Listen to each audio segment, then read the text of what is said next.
So, Chris, introduce yourself. Sure. Chris Kokoris. I'm the CEO of uFinancial Group here in Mechanicsburg, Pennsylvania. Nice. And how did uFinancial get tied in with Chairapy? Again, great question. I think it was organic in my eyes, right? It was the fact that I had been a client and friend of yours, Tate, and that relationship grew and blossomed. And I think one morning before work, I was in here and you shared the vision of what Chairapy was all about, and I think the alignment was spot on with a lot of the things that we hold dear. Service and support of the community, and an appreciation for those that have served. That's true. Chairapy and uFinancial, our goals and values align seamlessly. What kind of services does uFinancial offer? Kind of everything across the board, from super complicated employee retention or retirement planning and estate planning to pretty simply helping young folks and new families save for retirement and college and protect themselves if something goes wrong. That's nice. Yeah. That's a lot of good services to offer. Yeah, so kind of over the board. How can people find you? Pretty easily. We're on Instagram, Facebook. We just unleashed a new website. It's pretty cool. uFinancialGroup.com. Okay. Pretty easy to find. But pretty locatable. Google's powerful being. It is. Perfect. Well, it's great working with you. And Absolutely. We're excited to bring out these episodes. Awesome.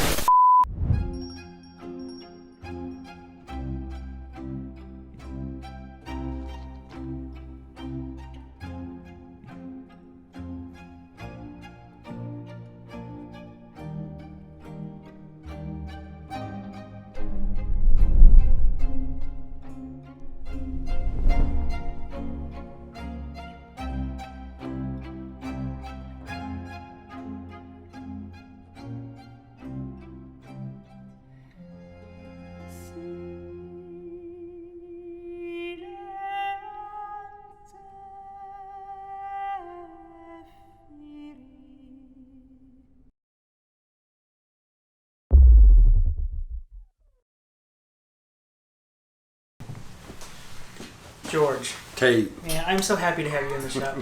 I'm happy to be here, man.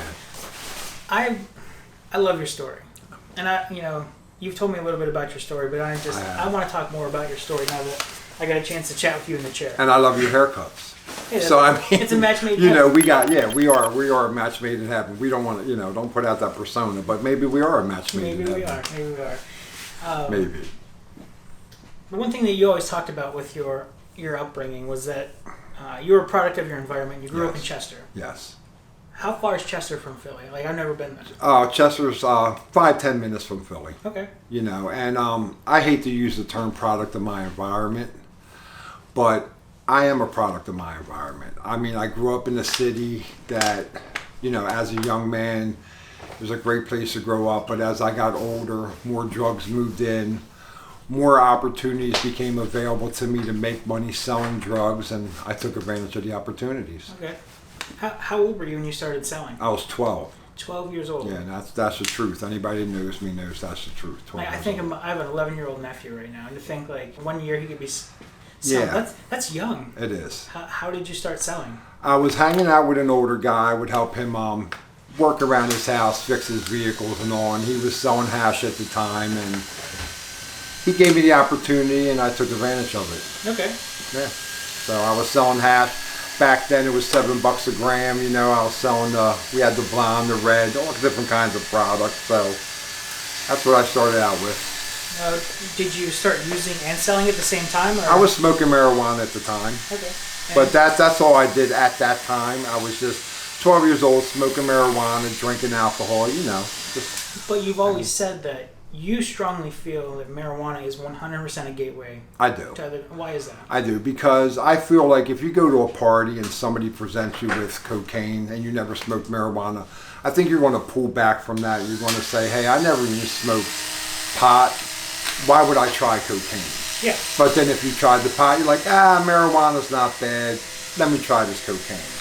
I feel that. Yeah, I do. I strongly believe it's a gateway drug. What was it about selling that drew you to it? Why'd you keep doing it? because I like people. I'm a people person. It Okay. came easy to me. It's you the, know. the interactions. And it ain't about the money. It's about being that guy that has it. You know, it was You're never about. wanted by people. Yeah, it was never about big money in the beginning. Well, You know, it was a little bit of money, a little bit of get high, free product. You know. Well, that's one thing that you've opened my mind to. I guess Yeah. not being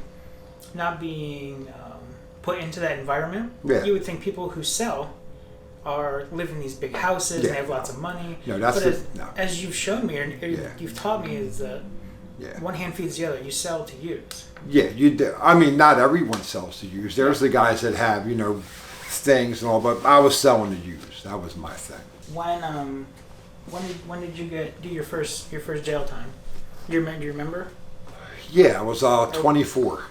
You were 24 years old. Yeah, I was. How did you end up getting caught that first time? Okay, so we want to go to the point like when I was selling, had an opportunity to sell some different product instead of the hash and the marijuana. I was selling PCP. We were doing a lot of product. We were doing 110 bundles a week, which is a lot of product, about 11,000 a week back then. This was like in 87, 88. Working for a friend of mine. A girl I knew for a long time told me she had a big sale for me. It was a $1,000 sale. That was a 10 bundle sale. I gave her the bundle. She came back. She said the guy didn't want them. He wanted to meet you. I said, no, I'm not going to meet this guy. But she talked me into it. So I met with him. We became cool. And, you know, I dealt with this guy for over a year. I thought he was a good friend of mine. And we got close. And he ended up being... So he was an informant. No, he was one of the heads of the CID, Criminal Investigation Division. Jesus. Yeah, he was actually a cop. Wow. The one thing you've always said too is that you don't have any bad feelings for cops. I don't. It was and that's I what don't. remember I was telling you about Yeah. the one guy in law enforcement I was talking Yeah. to about you. Yeah. He said I don't know George, but George is an old school criminal. Yeah. Because it was never about I No. hate this guy because he arrested me. No. It's a game. Yeah, you know who you hate, the person that introduced you to the cop. Your friend. Your best friend. And it will be your best friend, trust me. It won't be somebody who you don't know. It'll be your best friend that does you in. Wow. And that's the truth. I mean, and that's how it You is. think people are your friends, but they're really just tossing you. Because they're cowards. Because they want to do the crime. And this is an old cliche, right? You do the crime, you do the time. Well, they'll do the crime, but they won't do the time. They'll make sure somebody else does the time that they should be doing. You know, they'll go get somebody else and have no regard for their family or, you know, what's going on in their life and stuff like that. What was that thought when that first arrest came? That's Listen, the funny part is my Uncle Joe, he's going now. He told me I was going to get arrested. He said, I'm hearing word that they're going to raid you on Thursday because we got product on Wednesday night. Mm-hmm. So I said, Uncle Joe, there's no way. He kept on saying, close down, don't do this, close down, don't do this. Well, we didn't close down. Specific geographical locations in the city of Chester. Federal agents, state police from Pennsylvania and Delaware, the district attorney's office, Chester police raided a number of locations and took 13 people in. I remember this day like it was yesterday. So Thursday, we're out. Now, we lived in Chester. We lived in projects. Everybody lived in projects, whatever. We lived in row homes. We're standing outside, me and my Uncle Joe. Here comes this big white van down the street. Now, my block was one way in, one way out. There wasn't you could back out, you could get out. You come in one way, you go out one way. So here comes this big white van. I said to my Uncle Joe, I said, damn, look at this big white van come out. Next thing I know, doors fly open. It's the guy I've been selling to over the years. They got the guns out. CID on the ground, state police on the ground, Chester Narcs. There was about 30 cops all together. They were coming in through the back door, coming over the fences. So you know the first thing I did when they told me to get on the ground? I got on the ground. Just get on the ground. yeah. You know, I mean, what's the sense? and where am I going to run? I'm like the slowest guy on my block. So me out there running from the cops would be hilarious. So I just got my ass on the ground, put my hands behind my back, cuffed me up, took me in the house. When I seen Mike come in, I couldn't believe it, because I was warned about him from some other people. Mm-hmm. And the first thing I said to him, my babies were screaming and crying, of course. My wife was in the house with my children. I said, can you please take me to the van, get me away from my kids? And that's where I went, to the van. So, you know, that was it. But you knew, you had an inkling. I never had an inkling, but the funny part is the one friend of mine that did me in, he came to the van and knocked on the window and acted like they were going to bail me out. He's like, don't worry, we're going to get you out, we're going to get you out. Well, the cops arrested him and put him in there next to me. But the next day he was out.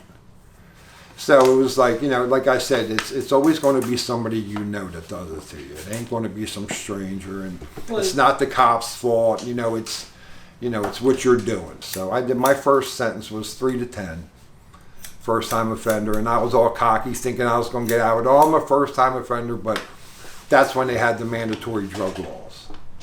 You know, no matter what kind of person you were going to prison, because it was out of the hands of the judges. You know, the DAs run the mandatory drug laws and everything like that, and a lot of judges didn't like that back in Delaware County, but that's how it was. No, I got a chance to talk to your daughter, and the one thing that she said was, George flourished in jail. Like, jail was good for you. Yeah. Why? Structured environment, man. Okay. Yeah, I was always a block worker, always had an outside job. I'm probably the only guy you know that'll talk good about state prison. Yeah. You know, and I always tell you, I don't love it, but I don't hate it. You know what I mean? If I have to do it, you have to do it. But as you get older, it gets harder. But when you're a young buck, you know, it's easy, man. You know, so yeah. So I did well in prison. I did. What was your biggest takeaway from going to jail? If you could think Oh, of I'm one. going to tell you what it was. Okay. Every time I went to prison, it saved my life. Okay, I say every time because I've done a couple stints. How many? As you total? know, we talked a couple times about Yeah. this. Not much about it, but you know a little bit about it. I've done 3 state bids. Okay. You know, and that's what I did. I lived like a king. I'm telling you, dude, I lived like a king in there. I'm not even going to lie. I'm not even going to pull back on this. Okay. Jail was good to me. Jail was good. Why was it Jail good was to you? good to me because it got my mind focused. You know, the hardest part about prison was knowing that my wife was out there and, you know, she was fighting the fight. You know, addiction was a big part of our relationship. Okay. You know, and you asked me a question one time. You said to me, if you were straight, do you think you would be with your wife? And I don't think so. I think our main attraction to each other was dope. The fact you both used. Yeah, Okay. I do. I mean, you brought a good point up. You know, I never looked at it that way, but I think, I don't think we would have been together. But it's something that you said, that even though you guys were together, you still had future plans. Like, you talked about having grandbabies. Well, okay, so we're gonna go to this now. You know, I lost my wife to a drug overdose while I was in a halfway house in Harrisburg. I just got out of prison. The thing me and her used to talk about was having grandbabies, looking forward to a grandson and a granddaughter, you know, because no matter how messed up we were, my wife was a great mother. Okay. You know, I'm never going to take that away from her. When my babies were small, man, she was on point.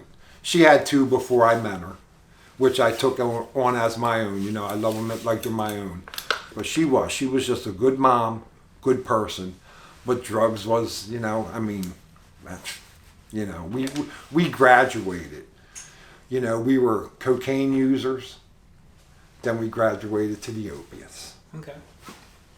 And then that was the end. That was the opiates were the beginning of the end for us. It was, I mean, they were pushing them on her. You know, we talked about, you know, I told you how I used to get, you know, prescribed, you know, Oxycontin, 80 milligrams, like it was candy. You know, they used to just hand it out like it was candy. You know, so then she gets to the point where she's addicted. She ODs. Doctors cut her off.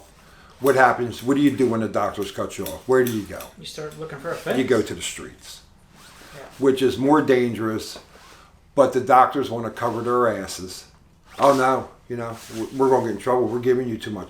You know, they were giving her fentanyl patches and 80 milligram Oxycontin for arthritis. They don't give that to cancer patients. Okay, this is what they were feeding us. I was getting 80s, she was getting 80s. We were paying $36 a month for our scripts. And we were chewing them like they were going out of style. So, yeah, and then when I was incarcerated, she OD'd. My one daughter called her doctor, threatening them, and instead of weaning her, they cut her off completely. They just took her off. Now, I know you don't understand about the hurt that comes from opiate abuse, but it's an ugly thing. It's Can an you ugly explain it to monster. me a little bit? Well, anybody that's watching this that, you know, has opiates in their life or tries to come off opiates, it's you just want to die. You just want to crawl up on a, oh yeah, you just want to die. It's hard. And it's days. It ain't, you know, it ain't one day and you'll be fine. It's a body thing. It puts you down. It's horrible.